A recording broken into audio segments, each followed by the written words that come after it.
good evening, everybody.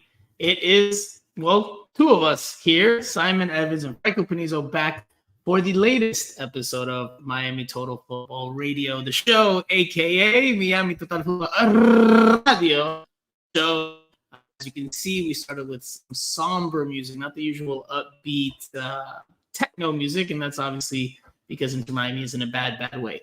I'm not wearing all black, but I'm wearing black here up top. So, kind of maybe a bit of a fitting outfit, given the fact that Inter Miami is lost in a big way today. They got buried. Simon also wearing black, but a little bit of purple in there, but it's not Orlando City, it's Louisville City. Okay, Simon, please explain to the people where you got the shirt and why you're wearing it. Oh, no, I just started this thing where if I travel somewhere in the States, like if I make a little trip somewhere, I'm going to try and buy. I'm not buying the replica shirts because they cost so much these days, don't they, as well? But and also I don't really look great in a replica shirt these days. So I'm going for the T-shirt. Some people don't know how tall Simon Evans is. Simon, how tall are you in feet? Give the people. Some people might not really realize how tall you really are. I'm 6'5", yeah. A mammoth Englishman, a very big, tall, large Englishman. Central defender, yeah. If anyone needs to... Slow as molasses, but he's got some imposing size. Simon, how are you? Good? I'm good, thank you. Better than Inter Miami. Indeed, yeah. That would have been not a very pleasant experience for anyone associated with Inter Miami today. That was pretty humiliating, yeah. I see the suitcases in the background. Did you just fly back immedately from Saudi Arabia back from Riyadh to record the pod? Back from Riyadh to Hallandale, yeah, direct flight. We appreciate just dropped the you effort. off at Young Circle, yeah. No, we appreciate the effort. Yeah, we're in a bit of a transitional situation here. So, for all the listeners, either or the viewers watching live or listening post. If you haven't already, this is just our normal initial pleasantries. Please give us a subscribe, a like, a share, a comment, all of the above, a review. If you're listening to us on Spotify, Apple Podcast, it really helps us out. Just a second. And we'll cheers to that because normally, I don't think I've ever done it. Maybe once in 4 years of Miami Total Football's history. I've never really drank while recording a pod. I don't think so. Maybe once. Like I said, maybe once. But I'm drinking some Colombian rum and Coke. Colombian rum and Coke. Now, I'm not Colombian. You all out there better know que soy bien peruano, recontra peruano, más peruano que el ceviche. Peruvian, for those that might not have understood. But I do have an affinity for Colombia and especially Medellin. So I'm having some Colombian rum and Coke. Simon, are you drinking with us today? Are we cheering? What are we doing? No, I think the Colombians have got the Peruvians on the rum. I think the Peruvians win on the food, though. Oh, the food, absolutely. I know you're a big Peruvian food connoisseur. I know that. I'm not a big connoisseur. I don't have a huge knowledge of it, but everything I've had has been good. That's all you need to know. That's all you need to know. And no disrespect to the Colombians either. Some Colombian friends of mine took me out in Miami for a meal a while back, and we had what is called a paisano. I think it's called the plate that's got 4 or 5 different kinds of pork on it. I think sausages and all kinds. That might be a plate that's just uniform to that restaurant. I've never heard of it. No. It's a traditional Colombian mixed grill, basically. Oh, Colombian. Okay. I've never heard of it. No.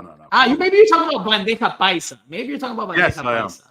Yeah, with the sausage, with the blood sausage, with a piece of pork. Yeah. Oh, that's very good. And that paisa is from Medellin, so it's from a certain part of Colombia, which if you haven't visited, I highly recommend. Awesome time. Great music, great vibe. People are fantastic. The whole thing. I went last year. That's all you got to say about it? Okay. That's all I got to say. That's all I can say, man. That's all I can say. This is a family show, all right? A family show. All right, Simon, enough of the pleasantries.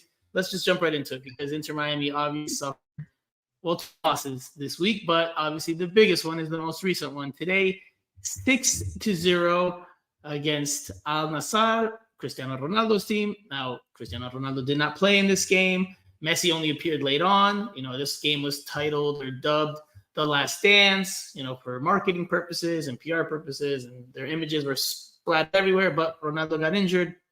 And then Messi apparently got injured and played a few minutes today. So Simon, I mean, we'll just dive into the result. 6-0 defeat for Inter Miami. This coming off of a 4-3 loss to Al Hilal on Monday. Obviously, we'll talk about both games just generally speaking, but just focusing a little bit more on Thursday's events. Your thoughts on the loss and what it all means. Give us some perspective, Simon. Well, people usually say about preseason friendlies that they mean nothing, right? They're called meaningless preseason friendly games. But when you lose 6-0, and frankly, they could have lost 10-0, right? That scoreline did not flatter. It was not like 3 late goals at the end of a tight game or something. They were absolutely battered, yeah? When you lose like that in a preseason friendly, it does mean something. There is something to at least learn from that game, I think, for a team. You can't dismiss it as it's a preseason friendly. Now, there are mitigating factors that you can put into play, right? The Saudi League, they're 19 games into their season. You could tell, right? The fitness levels of the two teams were like miles apart from each other, right? The Saudis haven't had to make trips to El Salvador, Dallas, and then out to the Middle East and all the rest of it. And you have to say it was a mismatch, really, because despite, the good players that were in the Inter Miami team, we're talking not about the Saudi League. People talk about the Saudi League and the standard of the Saudi League. This is not about the Saudi League. This is the top 2 clubs they've faced, right? And those clubs, they're stacked with players. They are European-level teams, right? When you watch that team today, that was like watching a team who, I'm not going to say Champions League team, but a Europa League team, right? With the kind of players that they had in that team. I mean, Inter Miami made them look like a Champions League team. Yeah, maybe, yeah. But, you look at players like, Brozovic, who's, still a class player. Laporte would be competing with for a Premier League title with Manchester City probably if he hadn't have taken the money. So, they had very good players, and the lesser known ones as well. I mean, obviously the guy who got the hat trick, Talisca, looked a lot better than he looked when he played in Europe as well. But you can put all these things there, but there's fundamental problems that Tata Martino has to look at after that game, because even if you're outmatched like that, even if it's a preseason friendly, I can't believe he thinks that was an acceptable performance. Well, he didn't make any post-game comments, so I don't know if it's acceptable or not, but I get your point. You said a lot of, you gave us a balance of things there, Simon, but a lot of what you said was more about how good and the reasons for why Al Nassr is as good as they are. But Inter Miami didn't even look up to snuff. They didn't even make the cut, man. They weren't even competitive. They were down already again for the second straight game in the Middle East, for the second straight game in Saudi Arabia. They're down multiple goals in the opening 15 minutes for the second straight game in 4 days. Now, they didn't have Messi on the field in this one. They did on Monday, and we'll dive into all of it in a little bit more detail. But, I mean, is it concerning if you're an Inter Miami fan to watch these two results and the way the games have played out? Now, I agree with you fully. Inter Miami, by and large, is not going to play teams in MLS on a consistent basis that are going to be at this level, right? But that's where this preseason is tricky, right? Because Tata Martino is going to analyze and assess, make decisions based on what he's seeing, and I'm sure he will take into context all of this. But how do you really make decisions about your ability to build out of the back when you're playing teams like this that have, like you said, very good talent that most MLS teams don't have? How do you compare? There's a lot of people talking about the system and building out of the back, and clearly you've seen this whole preseason again. Building off of last year, Tata Martino's first 6 months in charge, Inter Miami wants to build out of the back. Come hell or high water, they want to build out of the back. Doesn't matter how much pressure they're under. They want to build through the lines, not bypass them. That's been very obvious. Under tight pressure, doesn't matter. They keep trying. It hasn't looked pretty, and a lot of times Drake Callender has committed some nasty passes. You've seen bad passes from other players like Noah Allen, Jordi Alba. It just hasn't been a clean build-up. But again, they're playing higher level opposition than most MLS teams, if not all MLS teams. So how does a coach analyze and assess that? Because do you stick with it in MLS play and think that it's going to play out better because you're not playing that high-level opposition? Or do you say, you know what, there's some tweaking that needs to be done. We can't play this way. Is Tata going to stick with this, or is he going to be flexible and maybe change things up? Because it's clear, man, that with this personnel, I don't think they're going to be, even against MLS team, I don't think they're going to be able to build out of the back as cleanly as they want to. No, well, the problem with doing it is you have to have the players to play like that, right? And it's I've seen a lot of teams in English football in the second division and so on, or the bottom half of the Premier League, who try to play that way. Everyone's trying to play like Guardiola's Manchester City or like Barcelona and so on. And there's good reasons why, because, you know, it's great. And when it works, it's fantastic. But you have to have players in key positions that are up to doing it. First of all, you do need a goalkeeper who's really good with his feet. And Drake Callender is not that, man. Like, let's be honest. Like, he is a fantastic shot stopper at the MLS level. Like, you know, he's saved Inter Miami time and time again. But with his feet, dating back to last year, and we did see some improvement for him, but it was marginal. He's not good enough with his feet to play the style that Inter Miami wants to play. Like, that has to be said. That has to be said. As good as he is at stopping shots, he's not good enough with the ball at his feet. You can see how nervous ideally, you want to be a goalkeeper who can play a one-touch pass out to a defender, right? That's pretty hard. That's pretty hard to do. That's pretty hard to do. At the very worst, you want a goalkeeper who can take a quick control touch and then pass it off quickly.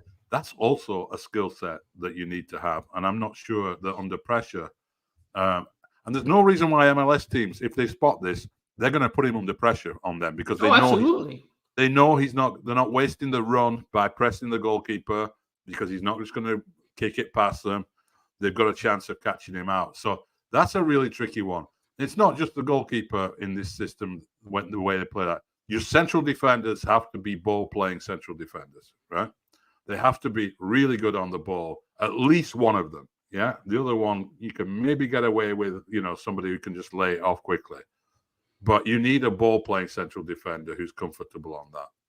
And then you need the receiving players in midfield who are good at receiving the ball under pressure, right? You can't expect to play that way of football and pass to men who aren't being marked or aren't being pressed.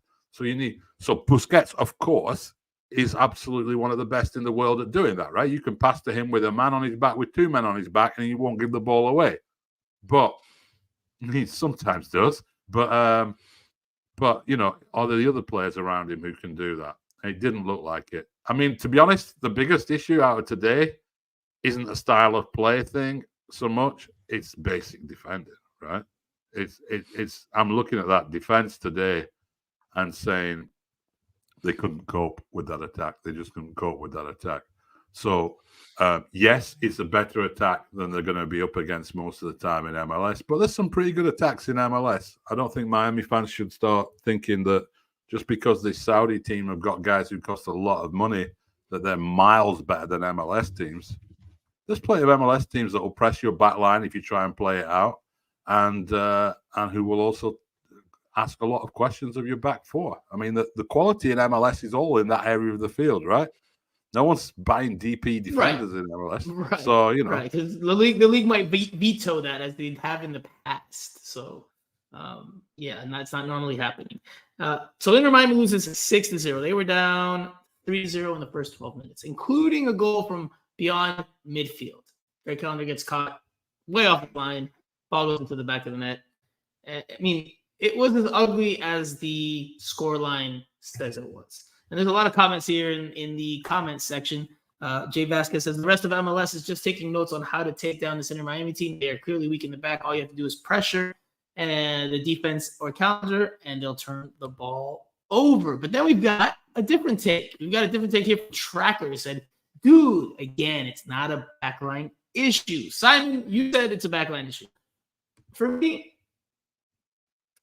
I think the issue starts with, I don't want to say the tactics, because it's like I like the idea of trying to build up through the back. I like the idea of trying to play through the line. Like that's just my personal preference of how I play football. So like I don't despise that. And again, they're not going to be playing this level of opposition in the regular season. We're talking more about these friendlies, but they're still in an international match, right? They're testing themselves at a higher level, even though these are friendlies.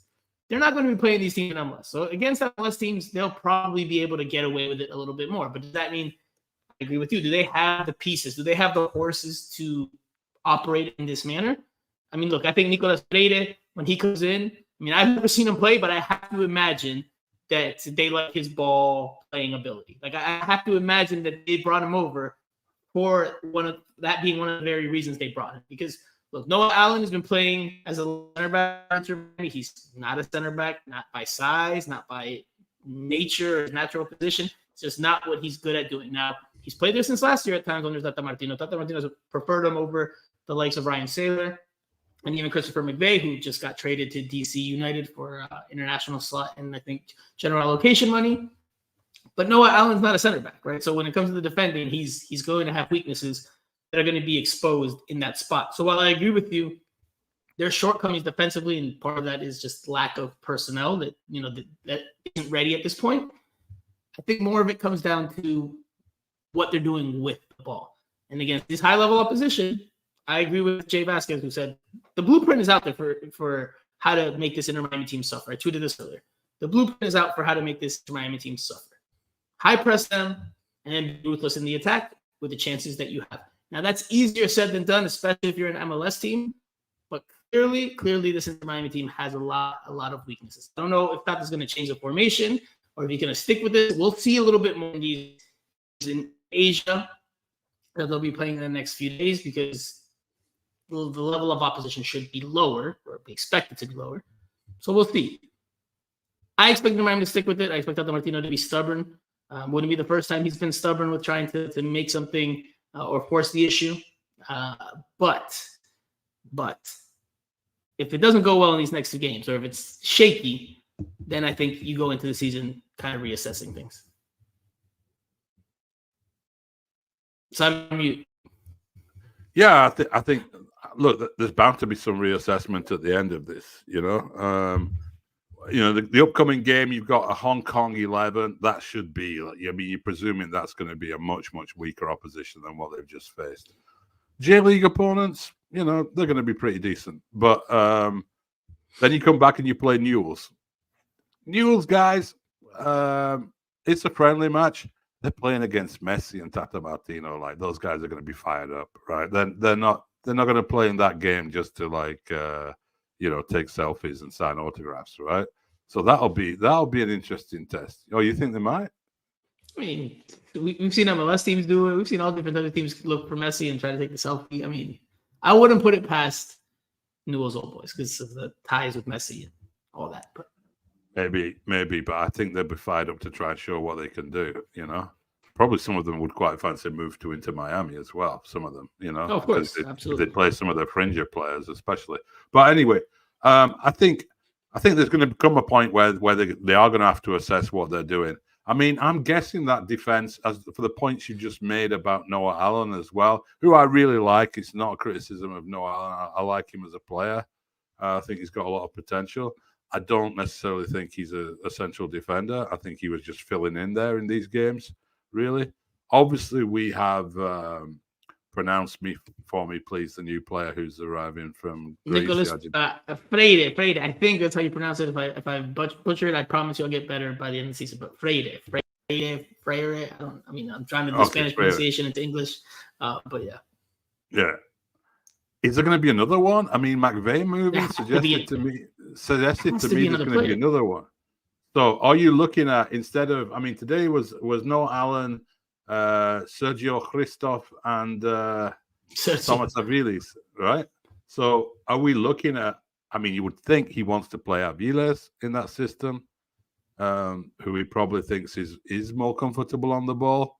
If you play with Aviles, Freire, and another new guy, it's a very different back line. Different team, absolutely. I think they have to go get a center back. I know I haven't seen reports of that. We've seen reports about midfielders. We haven't seen reports about another center back. I think they have to go get another center back, especially if they want to build out of the back. Unless they're counting on one of the young guys. Look, Ian Frey's working his way back. Unless they're counting on one of those young guys to step in and really step it up, I just don't see how this group, this roster, has what it takes at this point in time to play like that well consistently. Because again, against MLS teams, I think that there'll be an upgrade there. They'll do better.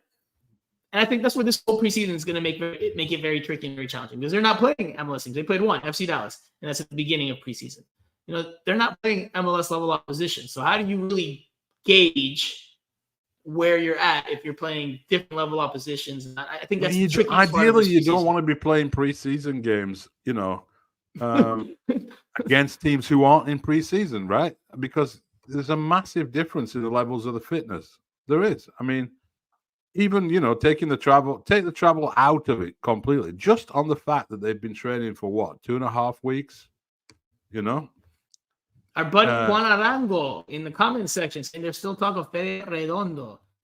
Hey, listen, whoever they can bring in, they need to bring in. They can play the ball out of the back. This I don't think this is going to be good enough to win the competitions that they want to win. Because, again, they'll beat lower level opposition because they just have the talent to do so, especially MLS. But like you said, defense, there's not much money invested in the defenses.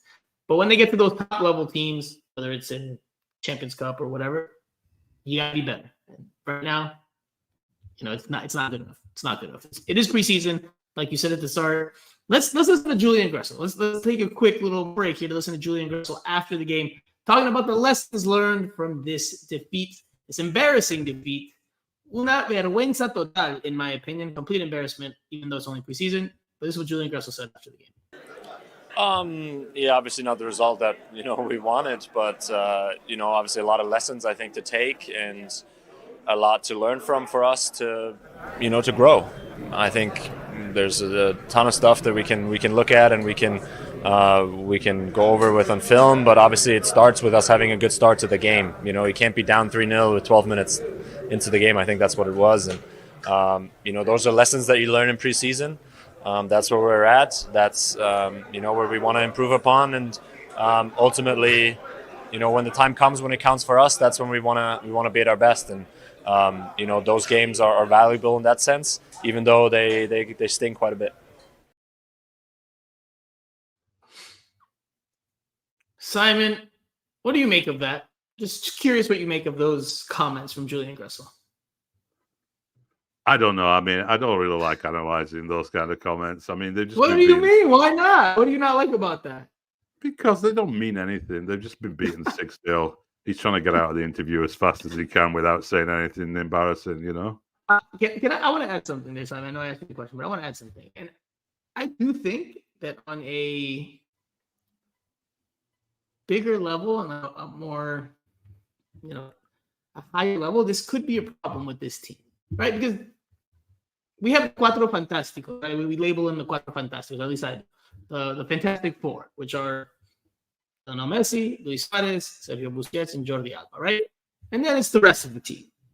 And this was a problem with David Beckham's, LA Galaxy when he first arrived. It was David Beckham, Landon Donovan, Gerard Keane. But then there was the others, right? Everybody else. And I think that there's definitely an element of play here where the team needs to figure that out. And this is just my supposition, not my inside information, my sensation. It's just my sensation. Because look, Julian Gressel did pre-game interviews before this match. He was the player chosen to do pre-game interviews. Yeah. And then he's the one chosen to do the post-game interview after the 6-0. But this preseason, we have not heard from any of the star four, except for Luis Suarez when he did his introductory press conference. But that was an introductory press conference. They're not doing previews before games, and yes, it's preseason, still early, but they're not doing it before games to promote these matches. They're not doing it after the games when they're facing the music. And I think that divide that's very clear to us on the outside, I think that can also permeate itself into other elements. And that's what I think Tata Martino and his staff have a real hard job to do, to blend these star players that have played at the highest levels with some of the other players that are just, roster MLS players. And figuring out how to really make a team.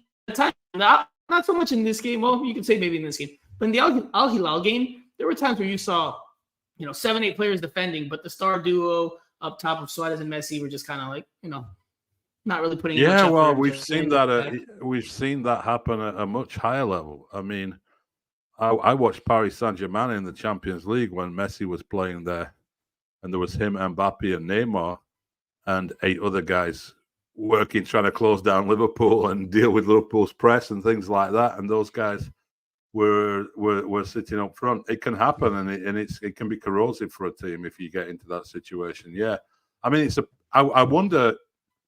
Not that I'm blaming Suarez for that or anything, but no reason to whatsoever. But the three came in last year. We heard a lot about how they were regular guys, how they rolled their sleeves up, how they were in the locker room. They were the same as everybody else. We heard a lot about that. And you just wonder with four, does that shift tilt things a little bit? Absolutely. Absolutely. Listen, man, when I went to the boating event, right, the event on the Royal Caribbean cruise, the Icon of the Seas, and the team showed up, right? And they got there for the first event. So there was two events. There was the jersey unveiling, and then there was like the whole like christening of the boat. Right. The whole team walks in, and the trio from last year, the Barcelona trio, minus Luis Suarez, were all together in the middle. I don't know why Luis Suarez showed up late. I don't know if he went to the bathroom. I don't know if he came on a different bus. I don't know why, but he showed up a little bit later than the rest of the team. And initially he was at the end next to Ian Frey. He was all the way at the end on the right side. Eventually, when they turned the lights down and they showed some video, he made his way over to the middle and was sitting next to Messi. And then it was the Fantastic Four in the middle and the rest of the team off to the side there. I mean, listen, they were all together, but the four were still together. I think that divide is there. I think in some ways the team is going to feel that. And that's something that I think has to be addressed at some point this year, whether it's, sooner the better. Because look, if you're Julian Gressel or you're the American guys or the MLS roster guys, you're probably at some point going to be like, why do I always have to face the music? Why am I the one that's always having to talk while these multimillionaires just get to sit back and not have to like make comments or talk? Listen, I get it. There's star power and et cetera, et cetera, et cetera. But like in some point, in my opinion, that impacts you as a person. Like that just will hit you in some type of way. Like you don't feel that it's equal. Like I don't think Julian Gressel, and Stancy here in the comment section says, "Poor Gressel, he stepped into a mess." I mean, I don't think Julian Gressel should be, because he's a nice guy or he's willing to do it. I don't think he should be the guy that does pre-game interviews and post-game interviews while none of the star four talk or none of the other Hispanic guys want to speak because it's not as comfortable and they don't want to. Like I get that there's cultural differences with making post-game comments after defeat, but it's part of being a team. It's part of being like, it's my turn to step up and face the music. It's not going to always be you. It's not going to always be like last year. How many times did we get Drake Callender or DeAndre Yedlin or there was just very often, always yeah. They were very common I think that does impact the team dynamic, and I think that does have to be addressed at some point. Yeah, I mean, two things about that. Number one, ultimately, we don't like to hear it because of our jobs, but you have players mostly don't want to do them, right? Mostly players don't want to do interviews, whether they've won or lost. They don't want to talk to us and all of our fantastic questions. They don't, right? And we've both got friends who've worked in the comms business on that side of it. And we know they have to try and persuade these guys, right? And it's not easy. And, if that's what they want to do, if they want to spread the load around evenly, then they're going to have to sometimes try and persuade people who are like very famous to do it. So that's the first thing to say about it. The second thing is, if you look at really good teams, the leaders are the ones who come out and face the music after bad defeats, right? Absolutely. And the prominent personalities, and I remember, listen to Gary Neville at Manchester United would talk about how, he would go out and face the questions because he was one of the senior guys, and that was one of the things he had to do. Maybe the dressing room hasn't formed itself well enough yet for us to know, like, who are the senior guys beyond the obvious four, the Fantastic Four, as you call them. They're going to have to sort that out. They are, because it could be really corrosive for the team if that does become. I mean, I think that's just a media issue at the moment.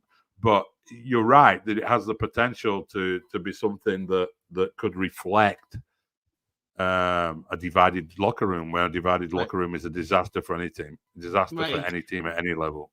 Kata says here in the comment section, yep, Landon Donovan called Beckham out these types of things in LA. If you've read the Beckham experiment by the late great Grant Wall, You know that was a big sticking point in the LA Galaxy's history when they had David Beckham on board, and that once they addressed those issues, then they started getting better. And I think that is something that will have to be addressed. I do believe that. Last year, I remember at one point, and this is a little anecdote to share with you listeners and you viewers.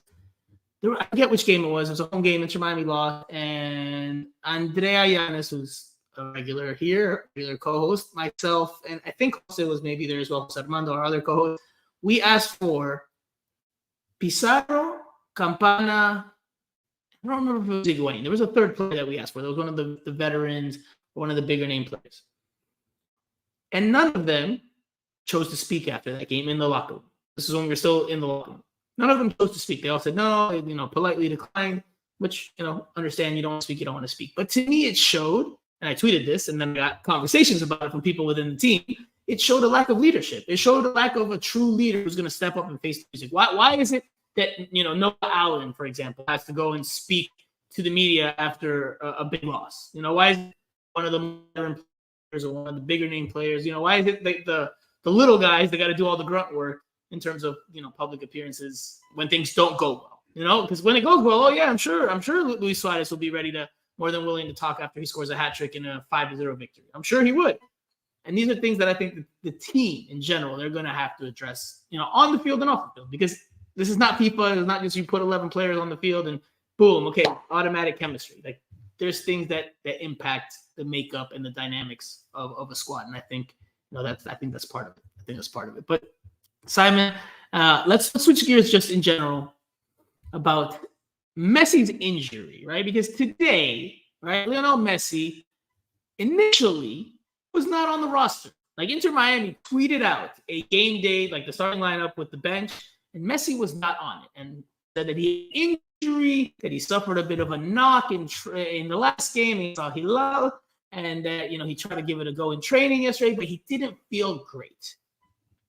So he wasn't on the roster. A few minutes later, they tweet the lineup graphic. And this time Messi's on the bench, and he ended up playing a few minutes at the end of the game. Simon, please explain to me, from your experience, what might have happened there. Why was Messi not going to play, but then he ended up being on the roster and playing? Please share with me some insight here. What could have possibly happened? Well, there's no insight because I don't know what happened, but we can only speculate as to what could have happened. What could have happened? Simon? Well, what's the context of the game? The context of it is a game that's been put on and hyped up as, Messi versus Ronaldo. Ronaldo's injured. He really can't play. Messi's not 100%, probably managing his minutes more than an injury, I would imagine, but who knows? And the Saudi organizers are looking at the prospect of neither Messi nor Ronaldo for this big game. It doesn't look great. It doesn't look great for them. So would I be shocked if it came out that some pressure was exerted from the Saudi organizers that Messi needs to at least play some part in this game? I wouldn't be shocked. I have no evidence that was the case. I would agree with you, though. That would be a very plausible explanation for why he's not on the matchday roster. And then a few minutes later, wait a minute, yes, he is. Sorry, we didn't scratch that. They deleted the tweet and pretended like it didn't happen. But if he really is, I don't believe he's injured at all. My personal opinion, I don't believe he's injured at all. I think he just, Ronaldo's not playing. Why play him then? It's like, there's no need if there's not going to be the last dance and the promotional purposes, et cetera, et cetera. So what do? Inter Miami's like, all right, we're gonna rest him. We're not gonna play him. But then when they saw that, when the organizers saw, wait a minute, where's Messi? Not even on the bench. Some phone calls were quickly made, and they're like, you listen, contractually, if he's healthy, he has to play. And they're probably like, oh, well, he's injured. No, but he has to play. He's got to at least make an appearance. And I assume, right? This is my assumption. And supposition from the outside. This is not inside information for you listeners and viewers. But I imagine that's what happened. I agree with you that that's on. If you read again the Beckham Experiment, which is a great book in general, but it serves as really good context for this Inter Miami because of the star-studdedness that was that team with Beckham's arrival. Like Beckham made his debut in if I'm not mistaken, a preseason friendly. He made his LA Galaxy debut in a preseason friendly or a midseason friendly, against Chelsea, and he was injured, and he wasn't ready to play. He was not if it was any other moment, he would not have played. They would have rested him. but because there was so much hype and hoopla behind it, strapped up ankle, it looked was, awful. Actually, he was hobbling and around. he ended up playing. Playing. So I imagine something like that happened here. Now, will we ever find out that story? Maybe someday. I don't expect it to be anytime soon because these things not work in MLS circles. Very, very tight-lipped. But I imagine fully, like you said, that's what happened. This is what Julian Gressel said when he was asked about Messi's injury after the game. To me, it reads as someone who was prepared for the question by the PR team, right? Because for you, again, listeners and viewers that might not know this, PR teams speak to the players and they prepare them for questions that they are probably going to get asked. And they give them stock responses to say, more or less, right? They give them the guidelines for the response. This, to me, reads like a stock PR prepared response from Julian Gressel on Lionel Messi's injury and how he's doing. This is what Julian Gressel said. I think he kind of tried to complete training yesterday a little bit and felt a little something the other day in the game. That's why he came out. But then today he felt like he could play, and that's kind of all I really know. So I think it's obviously still preseason for us, so we don't really want to risk anything more. That's really all I know. That's really all I know. Franco. Yeah, you agree with me? That's your sensation? You analyze those comments? I think that's really all I know means that's really all I've been told to say. Exactly. 100%. He says it twice. Like he's looking for how to give a response, but not go over what he needs to say. That's how I perceive what he's saying. So 100. I don't think Messi's injured. I think it's just a matter of managing his minutes. Ronaldo's out. You don't have that whole old rivalry in the field again. So they wanted to rest him. They wanted to not play him. Their arm was probably bent, so that they had to play him for at least a few minutes.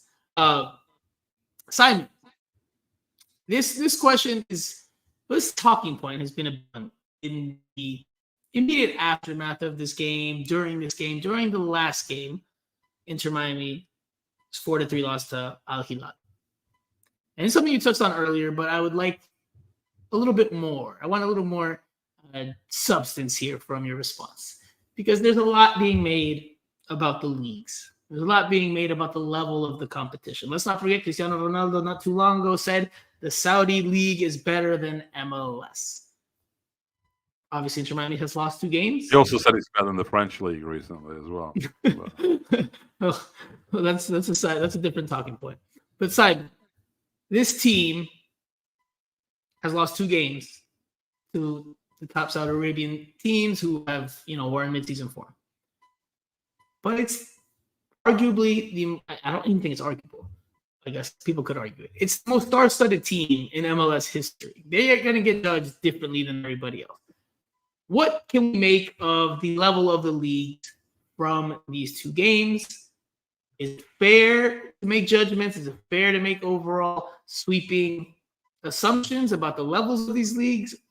Or is it not fair because, like you said, one team's in preseason, one team's in midseason, et cetera, et cetera?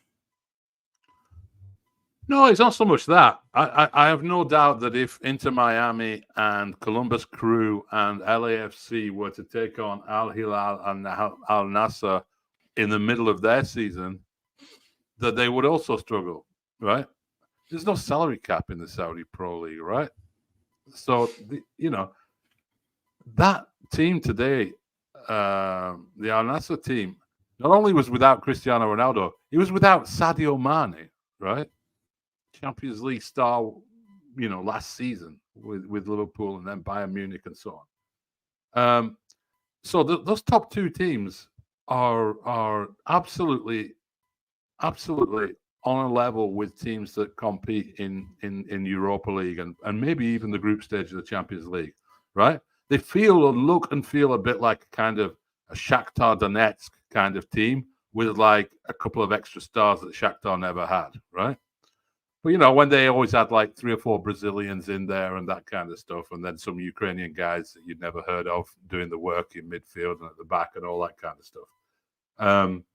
That's what they felt like, and they were good, and they're better than MLS teams. I have absolutely no doubt those 2 are better than anyone in MLS. Probably better than anyone in CONCACAF, right? And they should do if you look at how much money they spent on bringing those players together. So the question then is about the leagues.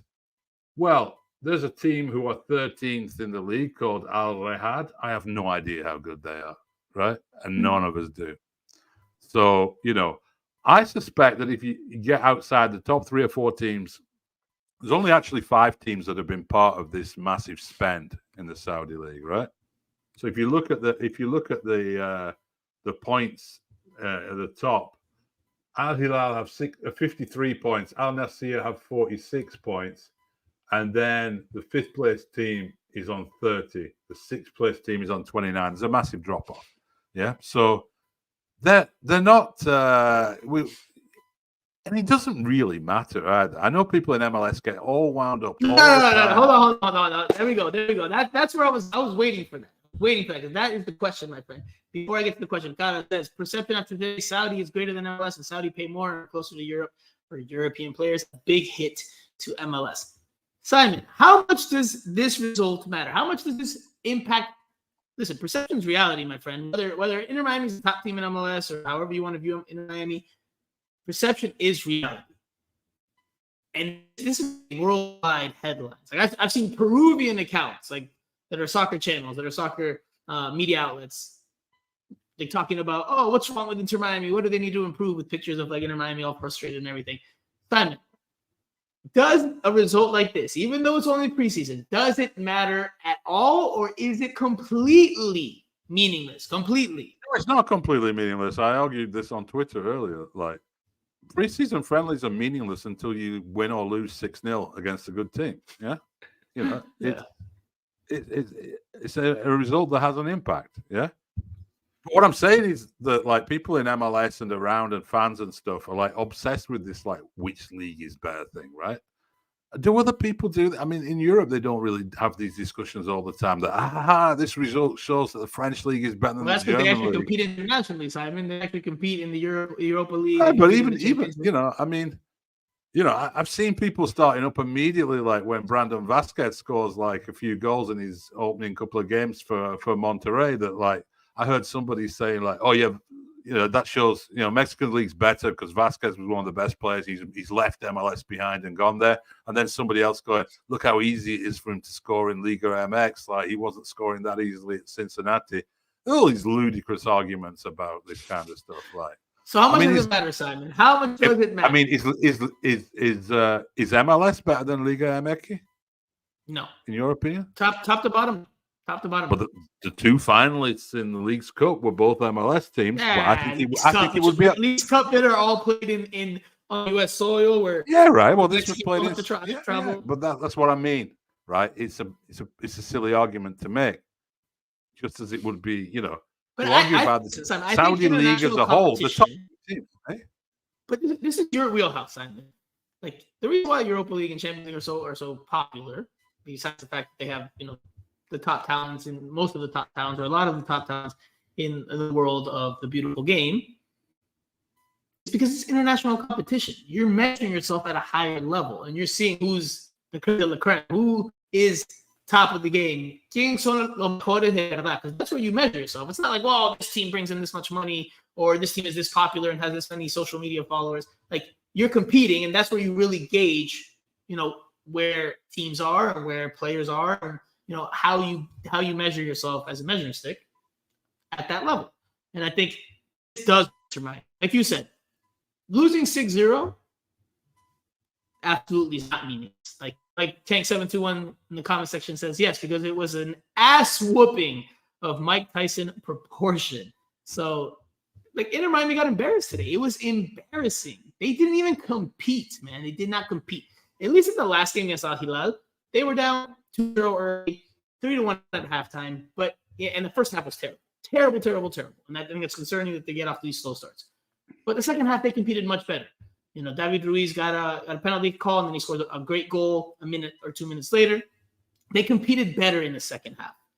But in this game, they just did not compete. And I think that definitely hurts perception worldwide. Because even though Inter Miami may not be the best team, they might be the most recognizable team, the most star-studded team, even if they're not the best team in MLS, worldwide perception is that they are. Worldwide perception is that Inter Miami is the best team in MLS because of who they have. And when you get clobbered 6-0, you get annihilated 6-0. It's not a good look. It's not a good look. And I'll go back to what I said last year. And I wrote a whole thing on Miami Total Football Substack, which was polarizing. I got two ends, arguments for ends.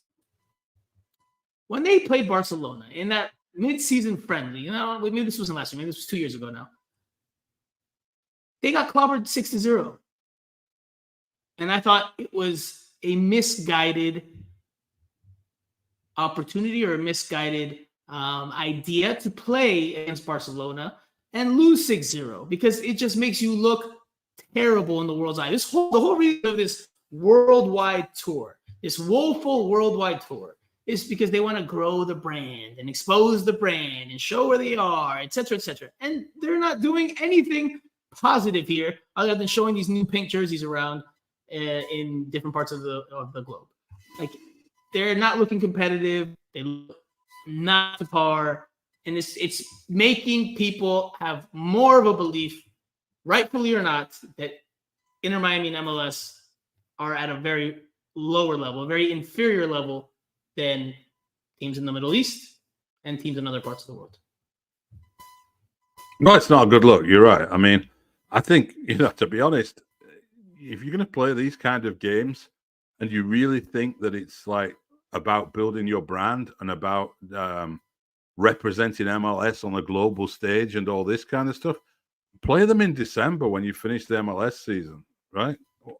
Well, they tried, right? But then they had the trip to China canceled, right? Yeah. They tried. Steve Munoz here in the comment section says, the overreaction is crazy with this World Tour.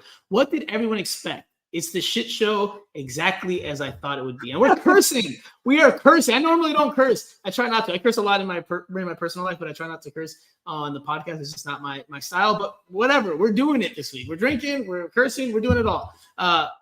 Simon, if they had won this game, though, if they had won, let's say Inter Miami wins this game 6-0 in their preseason form, are we not listening to Don Garber in a few days being like, oh, this shows how competitive MLS is, and look, we can compete on the world stage, and Would we not hear it if Inter Miami had won by that score? Would we not hear it the other way? So that's why I'm like, there's no way we can call it meaningless at all. I know there's some people that do. I know you haven't said that. But I know there's people that are like, oh, it doesn't count because, when Minnesota United beats Everton 4-0, there's no overreaction. Listen, Minnesota United and Everton, it's not like anyone's going to say that MLS is at the level of the Premier League. Realistically speaking, no one's saying that. But Saudi League versus MLS is a more comparative argument because both teams are not clearly at the top level, and they're investing money in bringing in top players. So they're leagues that are competing more directly for a lot of these talents and a lot of these players, and I think that's why there's more of an argument here. There's more of an argument, whereas again, Minnesota and Everton. Does anyone seriously think? I mean, I really like MLS and I enjoy it a lot, but does anyone really think if you put together all-star teams from MLS and the Saudi League and they played each other that it would be a contest? I mean, if you put in, it's not just Cristiano Ronaldo, is it, right? You put in Mane out there, you put in Benzema out there, you put in, Neymar, if he had not been injured with Al Hilal, if he's not injured, he's playing in that game, I mean, what kind of all-star team could they put together? I mean, there'd probably be a few. Not even that. They bring Aymeric Laporte, who was like a top European defender, French international. They bring Spain international, isn't he? Sorry, they bring him in. So yeah, absolutely, that league would win. Does it make the league as a whole stronger though? Because I would argue that I would like to see the 10th and 11th and 12th. I mean, we had this argument in Europe loads of times. Those years when Real Madrid and Barcelona were dominating, Spanish clubs were dominating the Champions League. But people would say, yeah, but I reckon the 10th place team in the Premier League is stronger than the 10th place team in La Liga, which I agreed with at the time, right? The bottom half of the Premier League has always been stronger than the bottom half of Serie A or the Spanish League. But there are times when the top half isn't, but these are interesting arguments, but this idea of this being a way of spreading the brand is definitely damaged when you lose 6-0. Definitely. You know who I want to hear from, man? You know who I would love to hear from, and he never speaks to the media. I don't think he's spoken to, legitimately. He's definitely never spoken to the overall like core group of media members. He says hi, he's very friendly, but I've never heard him speak in an interview. Maybe he's done interviews like one-on-ones or, as promotional purposes with like, different types of media outlets, but I've never heard him speak in his years here. And that was in charge of the business side of things at Inter Miami, who used to work at Barcelona. He's definitely in the background. If you don't know who Xavier Asensi is, Google him.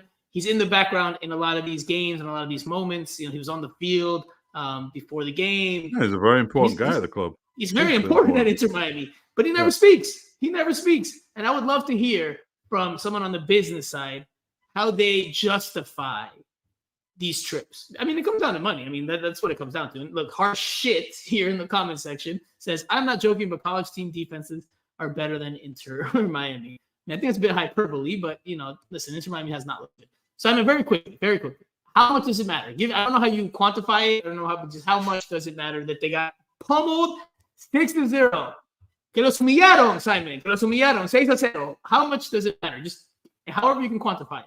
I mean, it's bad for the reputation of the team. It's bad for their brand, bad for their image. Won't be good for morale. Doesn't help their preparation at all. But none of this world tour is really about preparation, right?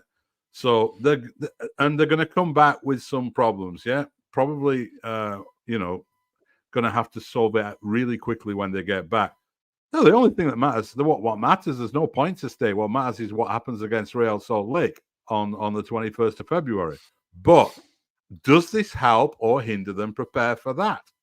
And I think we all had that feeling on this podcast when this tour was announced, that it was probably going to create a situation where Inter Miami would have a slow start to the season.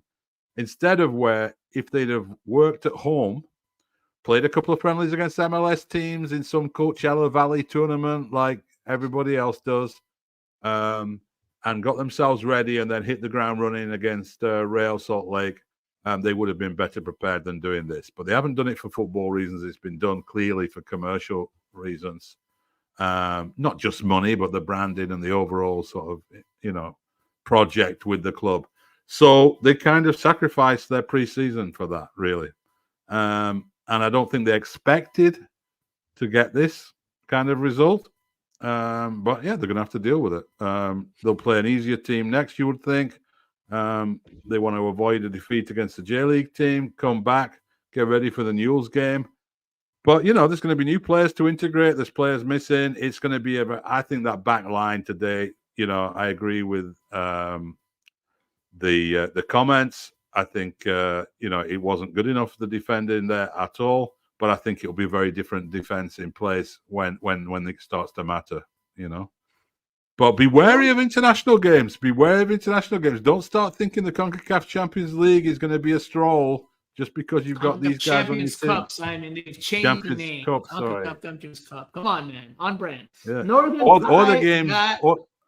Or the games against Pueblo and Tigres as well. Yeah. Right. They drew Puebla and Tigres in the League Cup, which again, when it comes to the League Cup, I don't think Inter Miami is going to care all that much at all because they already won that. So, they don't need to put all their eggs in that basket when they've got other competitions in mind.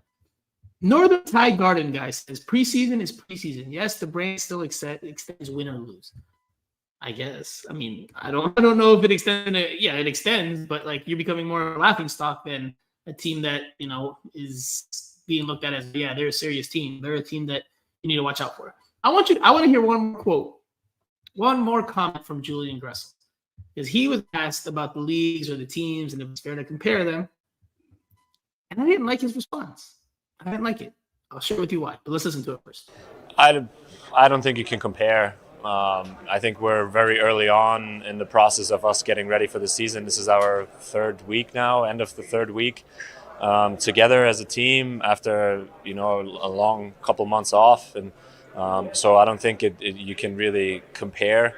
I think we would obviously love to have a rematch at some point. I think that's the competitor in me, and kind of at maybe an official competition, and hopefully we can have that at a Club World Cup, for example. I think that's the only way that we could ever really do that, and hopefully we get to represent MLS at that level. But again, those are good teams that we play. We knew that coming in. Good tests, good preseason games. that will get us ready for the year, and we'll have a lot to learn from. Simon, I know you said earlier. Why I know you said that? earlier you don't like to, dive into or analyze the comments too much. I do, and you know why I don't like that? Because they just got pummeled 6-0. They just got spanked 6-0, and he's talking about meeting them again in the Club World Cup. Like, I don't know, man. Listen, I get that, as an athlete, you have confidence in that, but you also need to have some humility. You just got beat 6-0, and you're talking about winning the CONCACAF Champions Cup to make it to the Club World Cup so that you can potentially face this team down the road. But what I think he should have said, right? What I think would have been a better comment is like, yeah, we would like to meet them some point down the road in a meaningful game, but we've got a lot of work to do if we want to get to that point because we just got destroyed and we were no match for that team. That's what I would have liked to have heard. I just think, like, in Miami, in terms of the team and just in terms of the culture and in terms of everything around it because of Messi, I think there's like a little bit of a lacking sense of reality.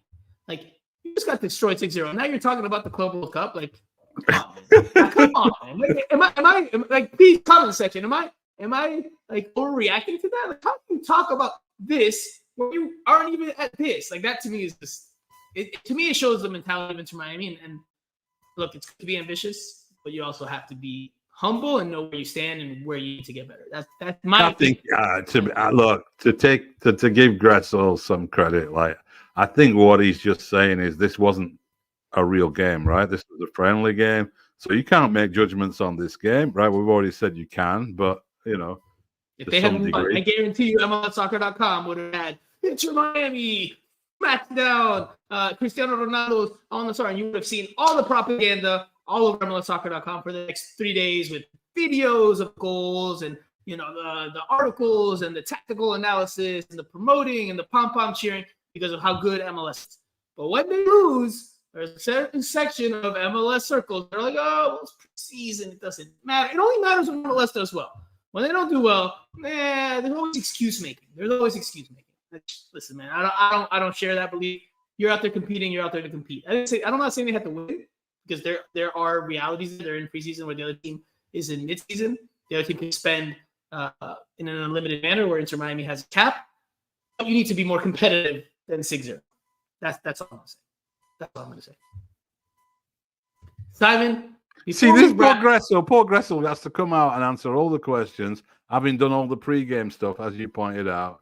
That's what I'm saying, though. Like, poor guys he comes out post-game. And he's got enough of a spine to come out and face the music after a 6-0 defeat, and then Franco has a go at the guy. I'm not having a go at him, mother. I'm not having a go at him. I think the comment is misguided. Like, it just lacks humility after a 6-0 defeat. You're talking about the Club World Cup, which you have to, win competition. I'm sure if you'd have been there and you'd have followed up and said, "Really, you think you this kind of performance suggests you're heading towards the FIFA Club World Cup?" He would have said, "I'm not saying that. I was just saying, come on, give him a break. Yeah. Give him a break." Listen, I commend him for facing the music where it looks like clearly other players aren't. Listen, I will share this tidbit. An anecdote for my life is a person and as a journalist. I worked with Peru's national team during the Copa America in 2016 that was here in the United States. I worked behind the scenes. I was doing social media for them. U.S. Soccer hired me to do the job of like helping promote the tournament. And it was honestly one of the most incredible life experiences I've had. Absolutely one of the most incredible. Especially instead of being on this side of the fence, for lack of a better phrase, in terms of covering a team, I was behind the scenes with them. I traveled with them. I ate with them. I was there at practice at all times. And then I sat at like the coach's table during dinner in Boston and heard all types of stories. Like, it was a completely different experience, an eye-opening experience.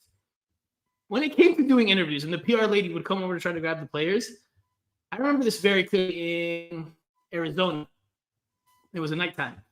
Players were like, no, I'm not doing it. No way. No. I already did it last time. No, I'm not doing it. No chance. Don't even bother to ask me. I don't care if I didn't do it last time. I'm not going. Until somebody finally, one or two players raised their hand. They're like, all right, fine, I'll do it.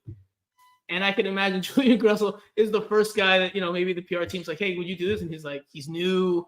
He's like, all right, fine. I'll integrate myself into the group. I'll face the music. I'll be a good teammate. But that goes back to the earlier point. That has to go across the board, man. And I'm not expecting Messi to speak after every defeat or Suarez to speak after every defeat, but you can't just only speak when things go well. Like that's. No, I mean, I'll share a little story from a way back. Covering the Champions League. The Champions League final was in Istanbul, and some of the listeners will remember. Sorry, Simon, hold on. Jose Armando Rodriguez, one of our regular co-hosts, who's not here present in the flesh, but he's in the comment section, and he says, hi, team, on our way home from Lone Depot Park. Time is up for the not enough time excuse. The team chose to go all over the world for preseason, and you go down 6-0. Just take it. Thank you, Jose, for sharing your thoughts. Say hello to Andrea. Wise words as always. Wise words as always. And Andrea's driving, so I'm sure she can't comment, but otherwise she would. Jose is the voice of reason. Simon, continue. He's the voice of reason. No, so back in 2005, and it was Liverpool and AC Milan. AC Milan were 3-0 up at halftime in that Champions League final in Istanbul. Liverpool came back and scored 3 goals in the second half. Incredible, one of the most amazing finals ever. And it goes to a penalty shootout, and AC Milan lose. And Andriy Shevchenko, the star striker of that AC Milan team, misses one of the decisive penalties. Yeah, he's the guy who's like the cameras on at the end and everything. Yeah, go down to the mixed zone, which is down in the bowels of this stadium, like concrete stadium on outskirts of the Ataturk Stadium, down in the bottom and when the mixed zones used to be just near the bus, right? They still are sometimes over here. And we're waiting to see who's going to come out. It was the most crushing defeat. They were the best team in Europe. They were way better than Liverpool, and they were 3-0 up at halftime, and they've somehow thrown it away. And we're waiting and waiting. Who's going to come out? Who walks out? Andriy Shevchenko, the guy who missed the penalty, the most brutal. And his career had been like that up to that point, right? Nothing had ever gone wrong for him. Like, biggest setback in his career, and he walks out. Walks up to a crowd, and you can imagine how many Italian journalists there were at a Champions League final with Milan in it. Just this massive pack of journalists, and Shevchenko's like, okay, yeah, and answered all the questions. Stood there, answered all the questions. That's what you do. That's what top professionals do, So they've got to all do it, They shouldn't be putting Gressel, a new guy, especially a new guy. They shouldn't be putting him out. I mean, and listen, there's layers to that. I think that's a management decision as well. Not talking about Tata Martino. I think it's just a management decision in terms of the club and how they're going about it. Clearly trying maybe not to ruffle the feathers of the bigger name players or the Hispanic players that are, a little more uncomfortable with it. And I think that's got to change. I've said that before. I think that's got to change. Simon, before we wrap up the show, we're past the hour. So like 5-6 more minutes here before we wrap up. One more quote here from Julian Gressel on that halftime talk from Tata Martino to the team. No, you got a little bit more intense for sure. I mean, these like I said before, I think these games are a balance of we want to compete and we want to test ourselves, as well as kind of learn and grow, in preseason. So it definitely got a little bit intense because we all want to win, and the way we played in the first half, the way the result wasn't great and it wasn't good, so it warranted that little intensity, I think. The game did not matter at all. If the game didn't matter at all, Tata Martino would not have been like that at halftime, according to Julian Gressel. My opinion. Yeah, and that's I think that's diplomatic language. Intense. It got intense. Yeah, Simon, you get an intense comment here from Mike V. Intensely complimentary because he says Simon has the best storytelling skills. He needs to voice over football documentaries if he doesn't already. Look at that. The flattery is big here in Miami Total Football Radio's comment section because Simon, you're getting all love. Thank you, Mike. Yeah. No. Yeah, I've been No one ever said that about Steve and Primo Brenner. No one ever said, "Oh, he belongs." They said a lot of other things about Steve, but they never said he should be voicing over. Yeah, but Steve's on another level, man. He's out there breaking stories on Taylor Swift and Travis Kelce now. You know, he's getting the big scoops. Steve's a man of many stories. A legend here on Miami Total Football Radio. Simon, very quickly. Now you see the jersey in action. It's called the Togetherness jersey. This is not the Togetherness. This is not the Togetherness jersey. I promise you I'm not tipsy yet, but I never figured this out when I'm facing the camera. What do you think? Do you like it? Now we've seen it in the flesh from top to bottom. Obviously, TV makes things look better than they are, but your overall thoughts very quickly. At first, when I saw the leaked stuff that was coming out, I thought, why did they need to change the shade? You know, people identify with that pink now. Why change it and so on? And then when you see it on the field, it's not such a radical change, right? It's not like massively different pink. It is a different shade. And it looks okay. I mean, there's nothing special about it, right? It's not, the design is like fairly standard Adidas design, yeah? I don't like the badge in the middle, but that's just a personal thing. I prefer it over there. It looks a little bit like a tube of things going on there down the middle. But the color looks fine. The kit looks okay. It looked all right. You know, I mean, it's not going to be an iconic kit that anyone's going to remember. And the shirts get remembered for moments, don't they, right? So that shirt that's behind you there, everyone will think of that as the League's Cup shirt. That's what they won it in Nashville, wearing that shirt and all the rest when of Messi it. scored the free kick against Cruz Azul. That's that shirt, yeah?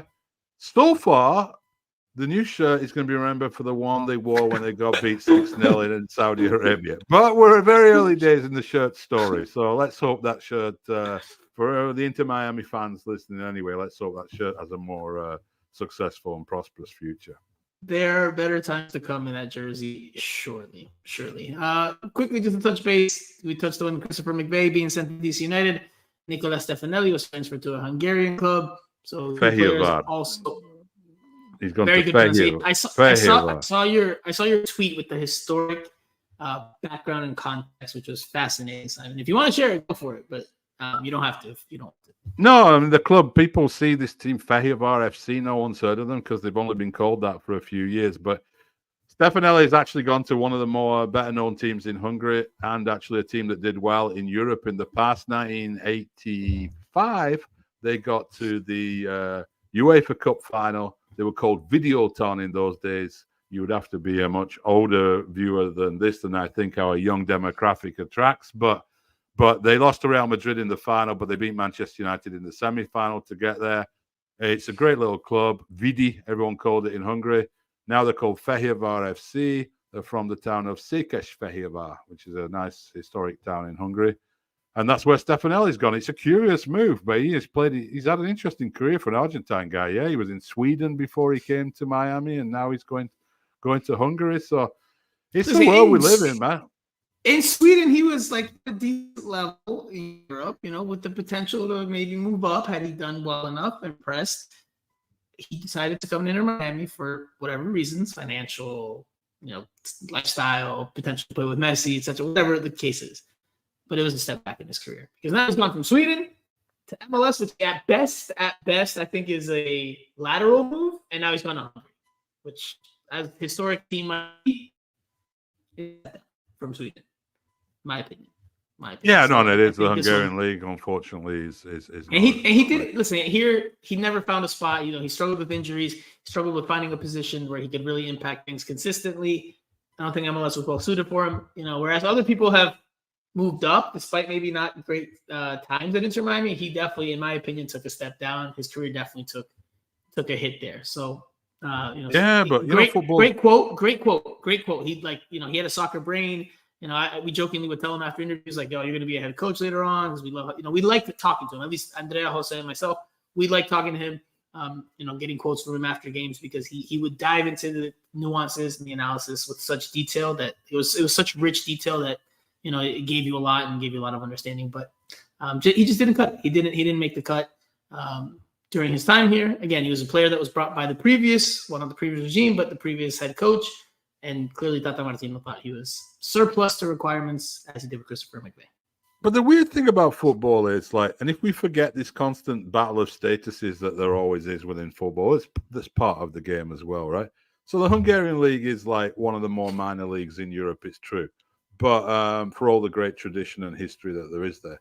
But if he goes to that club and they win the league in Hungary and they qualify for the Champions League, he's going to be an all-time great in Feyenoord history, right? And and already the moment he walks out on that field, he's already like exciting the fans because an Argentinian has come to play in the Hungarian league. So he'll be a bit of a novelty. He'll be a big name over there. So he could end up having like 2 or 3 really enjoyable years in his career. I hope he does, Yeah, I mean, hey, hopefully for him, he does well. Rodolfo Pizarro went to Greece, and there's been some tragic news with Rodolfo Pizarro as of late. His family was assaulted in Mexico.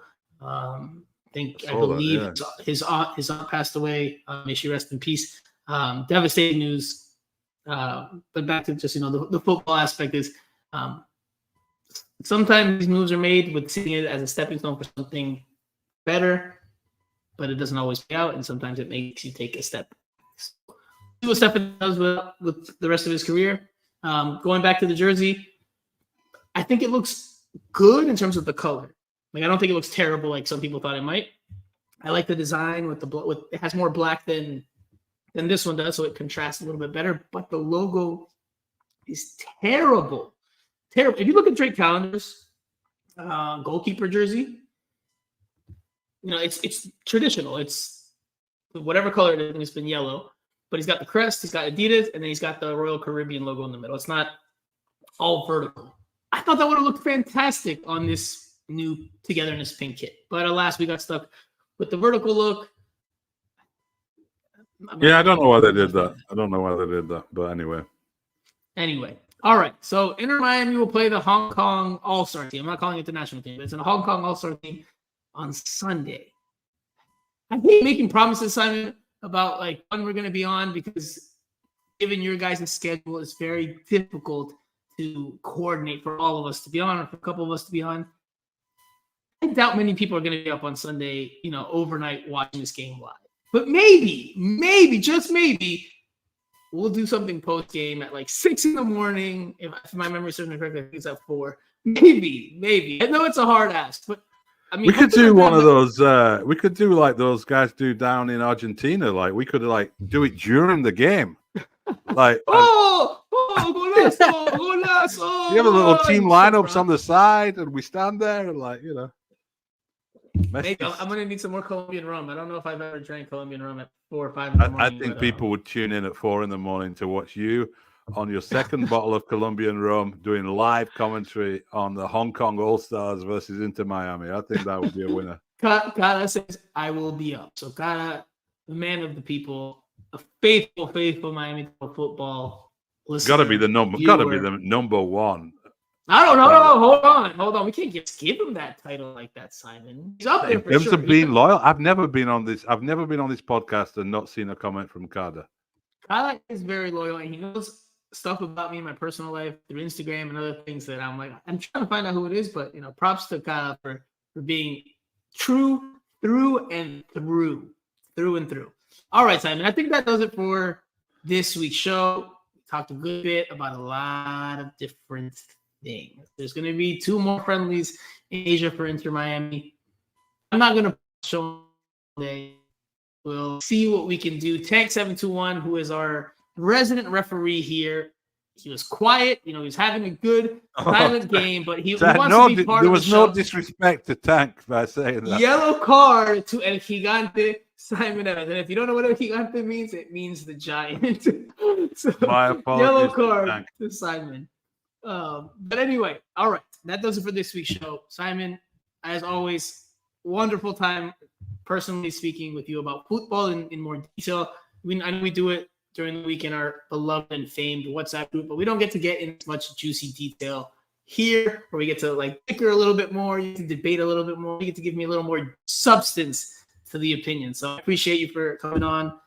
For you listeners, we will be back in the next few days. I don't know when. I'm not going to tell you a day, because then we don't come through and then I feel really bad about it. But we will be back at some point next week, maybe this weekend. So, Simon, any last words you want to share? It doesn't have to be information related. Anything else you want to share? Anything going on in Simon Evans' personal life? Jolly in the green, what is it? In the green stock? Wait, I forget what it is. Maybe I've had too much Colombian rum. Jack and the Beanstalk, are you talking about? I think it's time to wrap up when we got onto that stuff, Franco. Okay. It's All been a pleasure. Always good to talk. All right. Nothing new. Only thing to remember is preseason friendlies. We spent a lot of time saying they're not meaningless just because the team's lost 6-0. It's worth remembering my team back in England, Burnley, had a fantastic preseason this year.